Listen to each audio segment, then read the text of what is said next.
नमस्कार।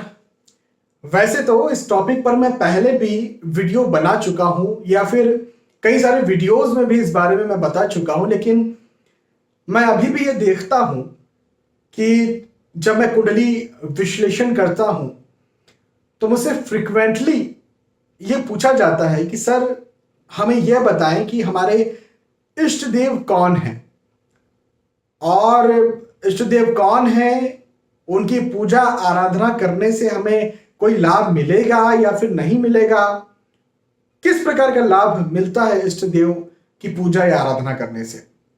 तो आज की इस वीडियो में यही बातों को मैं कवर करूंगा और आपको बिल्कुल विस्तार से ये समझाने का प्रयास करूंगा। जो पिछले वीडियोस में हो सकता है कहीं छूट गया हो, उन्हें भी आज के इस वीडियो में बोर्ड के माध्यम से आपको मैं समझाऊंगा ताकि आपको और अच्छे से ये बात समझ में आए। तो देखिए, हर किसी की लग्न कुंडली में 12 भाव होते हैं। हाँ, मेष लग्न से लेकर के मीन लग्न तक कोई भी आपकी कुंडली हो सकती है। मुझे एग्जाम्पल देना है, इस वजह से मैंने मेष लग्न की कुंडली बनाई है। मेष लग्न की क्यों कुंडली है ये? क्योंकि लग्न पर 1 नंबर लिखा हुआ है। 1 नंबर का मतलब क्या होता है? 1 नंबर का मतलब होता है मेष राशि। ठीक है, तो कोई भी लग्न की कुंडली हो, लग्न कुंडली के 5वें भाव के स्वामी जो है वो जो है इष्ट देवता को रिप्रेजेंट करते हैं। ठीक है, कैसे? यहां पर 5वां भाव कौन है भाई? देखिए, यहां तो सीधी गिनती है, 1 2 3 4 और 5। यहां पर सीधी गिनती आ गई क्योंकि 1 नंबर पहले भाव में लिखा हुआ है, तो आप 5वें भाव को ये समझ जाएंगे। हो सकता है यहां पर 2 नंबर लिखा हुआ था या वृषभ राशि जिसे कहते हैं। हो सकता है यहां पर यहीं पर 5 नंबर लिखा होता तो क्या करते? ये 5वां भाव हो जाता क्या? नहीं, ये 5वां भाव नहीं है। भाव देखिए, मैं आपको भाव समझा दूं यदि आपको नहीं पता हो तो। ये जो एक आप खाना देख रहे हैं ना, इस खाने को कहते हैं भाव। हाउस भी कहा जाता है, घर भी कहा जाता है।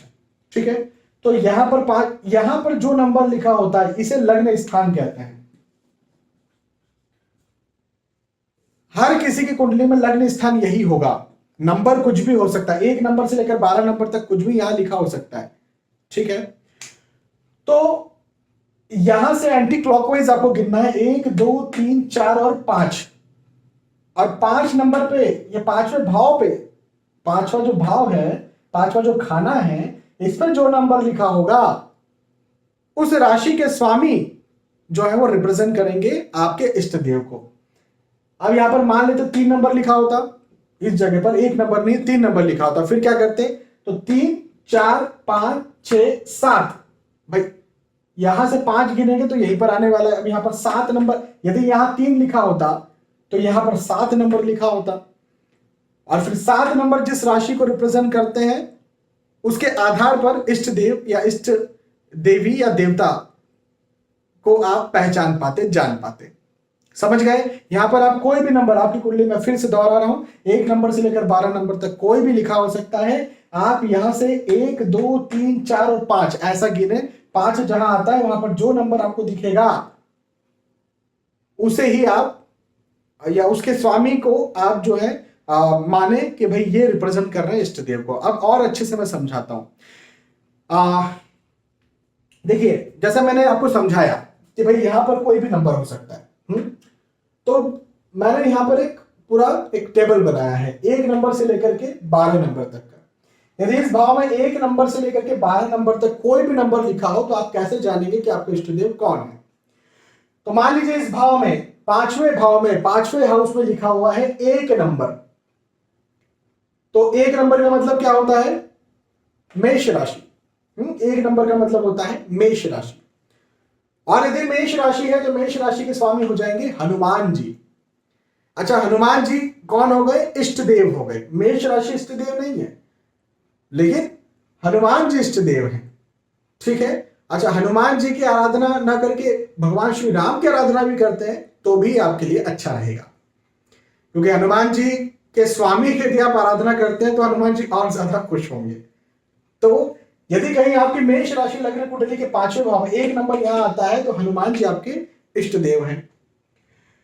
2 नंबर आता है यहां पर इस जगह पर, सारे नंबर इस जगह पर आए तो ही मैं बता रहा हूं। तो 2 नंबर यदि इस जगह पर आता है तो वृषभ राशि है, इसका मतलब माता लक्ष्मी आपकी इष्ट देवी है।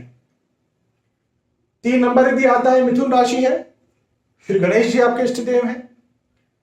4 नंबर आता है कर्क राशि, शिव शंकर जी महाराज महादेव आपके इष्ट देव हैं।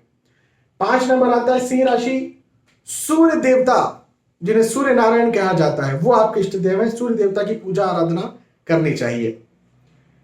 6 नंबर आता है यदि यहां पर इस जगह पर तो कन्या राशि है और गणेश जी, अगेन गणेश जी, देखिए मिथुन राशि के लिए भी और कन्या राशि के लिए भी गणेश जी जो है वो इष्ट देवता है। 7 नंबर यदि इस जगह पर आता है 5वें भाव में तो अगेन मां लक्ष्मी, यानी तुला राशि और वृषभ राशि दोनों के लिए मां लक्ष्मी इष्ट देवी हैं। 8 नंबर आता है वृश्चिक राशि तो हनुमान जी या फिर अगेन आप भगवान श्री राम कह सकते हैं कि इष्ट देव है। 9 नंबर आता है यदि 5वें भाव में तो धनु राशि हो जाएगी सजिटेरियस। और यहां पर देखिए समझने वाली बात है, यदि आपके 5वें भाव में 9 नंबर है तो या फिर 12 नंबर भी है यदि इस भाव में, 9 नंबर और 12 नंबर दोनों को मैं समझा देता हूं। 9 नंबर यानी धनु राशि, धनु राशि के स्वामी कौन होते हैं? गुरु बृहस्पति। और 12 नंबर यानी मीन राशि, मीन राशि के स्वामी कौन होते हैं? अगेन गुरु बृहस्पति। अब यहां पर आपको क्या करना है, यदि 9 नंबर या 12 नंबर यहां पर आए तो आपको अपने गुरु बनाने चाहिए। गुरु बनाना आप जानते हैं ना, गुरु बिना गति नहीं, हमारे शास्त्रों में कहा गया है। ऐसे क्यों कहा गया? निसंदेह आपके गुरु नहीं होंगे तो आपको गति नहीं मिलने वाली, आप जीवन में आगे नहीं बढ़ने वाले। आप आज यहां तक क्यों पहुंचे? क्योंकि आपके गुरु ने कहीं ना कहीं आपको कुछ सिखाया है। तो गुरु बनाना जीवन में बहुत ज्यादा जरूरी है ऐसे लोगों को जिनके पंचम स्थान पे 9 नंबर या 12 नंबर होता है, फिर कहें मीन राशि या धनु राशि होती है। ठीक है, तो आप गुरु बनाए और गुरु को ही अपना इष्ट देव माने, उनकी ही पूजा आराधना करें। अब गुरु कैसे बनाए इस टॉपिक पर भी मैंने कई सारे वीडियोस बनाए, लेकिन संक्षेप में आपको यहां पर समझाने का प्रयास करूंगा कि गुरु वो हो जो आपको इहलोक और परलोक दोनों में सक्सेस दिलवाए, ऐसे ही गुरु होना चाहिए। इहलोक मतलब यहां पर जब हम जी रहे हैं भौतिक सुख सुविधा कैसे सफल हुआ जाए, और परलोक यहां से जाने के बाद क्या है, दोनों के बारे में आपको सफलता हासिल करवाने का रास्ता दिखाएं, वही गुरु है। अब मैं ये नहीं कहूंगा कि भगवा वस्त्रधारी को ही गुरु बना ले। हाँ, हो सकता है भगवा वस्त्रधारी आपके गुरु हो सकता है ऐसे भी आपके गुरु जिन्होंने कोई कपड़े ही ना पहने हो।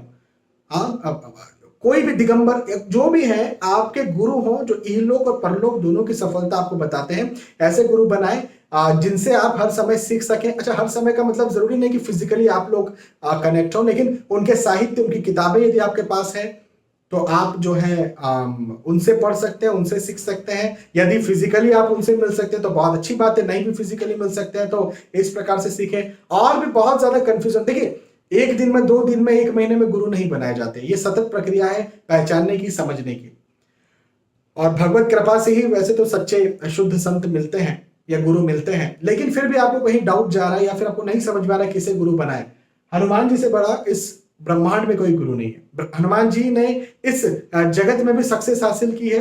हाँ, जब वो इस जगत में भौतिक सुख सुविधा, भौतिक चीजों को जब एनालाइज कर रहे थे और कार्य कर रहे थे तो यहाँ पर भी उन्होंने सक्सेस हासिल की, कठिन से कठिन मुसीबतों को जीता और परलोक भगवान श्री राम के परम सेवक हनुमान जी बने। तो हनुमान जी से बना बड़ा इस ब्रह्मांड में कोई गुरु नहीं है। तो इहलोक की सक्सेस और परलोक की सक्सेस के लिए यदि आपको कोई समझ में नहीं आते तो मेरा तो कहना ये है कि हनुमान जी को गुरु बनाए। चलिए, तो ये धनु राशि और मीन राशि के लिए मैंने आपको बताया।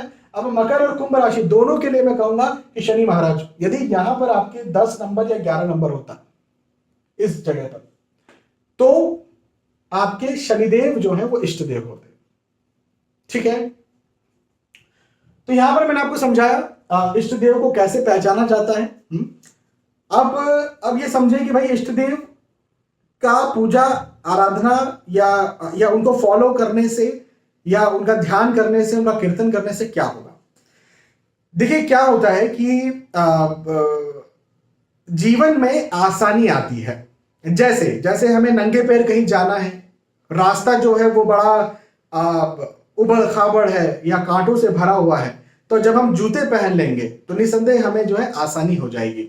जब हमें बारिश में कहीं जाना है तो छाता लगा लेंगे तो हमें आसानी हो जाएगी। सेम वही बात है अपने इष्ट देवता को पूजने की। यदि आपका कोई रास्ता है तो रास्ता नहीं बदल जाएगा। आप ऐसा नहीं है कि जमीन से उठ करके आसमान पर चले जाएंगे। जमीन का आपका रास्ता है लेकिन वो रास्ता आसान हो जाएगा। आसमान का भी आपका रास्ता है तो वो रास्ता भी आसान हो जाएगा। तो रास्तों को, जीवन के उतार चढ़ाव भरे रास्तों को आसान करने के लिए आपको इष्ट देव की आराधना, पूजा, कीर्तन करना चाहिए। हर किसी के अलग अलग आराधना, अलग अलग पूजा कीर्तन की विधि होती है। यदि आप चाहेंगे तो इसके बारे में भी मैं एक डिटेल्ड वीडियो बनाऊंगा। यहाँ पर बनाने जाऊंगा तो बहुत लंबा, बड़ा चौड़ा सा वीडियो हो जाएगा, क्योंकि 12 मुझे वीडियो बनाने पड़ेंगे। नहीं 12 तो कम से कम ज्यादा ही वीडियो तो बनाने ही पड़ेंगे। तो फिर भी मुझे लगता है आप ये समझ गए हैं। आप चाहेंगे तो इस पे अलग से अलग अलग वीडियोस भी मैं बना करके आपको दे दूंगा। कमेंट में मुझे बताइएगा यदि आपको जरूरत है तो। खैर, आज का ये टॉपिक बड़े डिटेल्ड वे में मैंने कवर किया कि अपने इष्ट देव को कैसे पहचाना जाए। इष्ट देव को पहचानने का तरीका, आसान तरीका आपकी कुंडली के लिए। बहुत बहुत धन्यवाद आपका। आने वाले वीडियोस में, आने वाले एपिसोड से फिर मिलेंगे। तब तक के लिए आज के इस वीडियो में आपसे विदा चाहता हूं। नमस्कार।